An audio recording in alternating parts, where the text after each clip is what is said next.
नीलम Maithili channel का subscribe करबा के लेल लाल बटन का दबाओ आ तकर बाद घंटी पर क्लिक क के नव नव मैथिली गीतक आनंद उठाओ।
रेहू मछली मुर्गा खाई खाई एकर बरबर ठकार छै।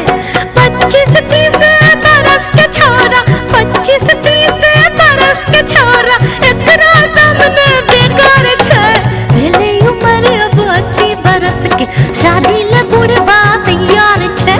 भेले उम्र अब 80 बरस के शादी ले बुढ़बा तैयार छै।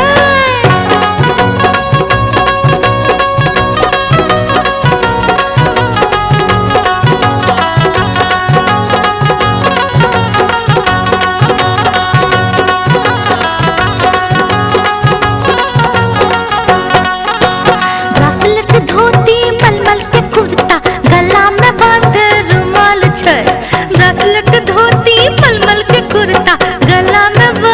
रुमाल छै। एक सन सूज के जूता एकरा एक सन सूज के जूता एकरा बिहा के भूत सवार छै। भेले उम्र अब 80 बरस के शादी ले बुढ़वा तैयार छै। भेले उम्र अब 80 बरस के शादी ले बुढ़वा तैयार छै।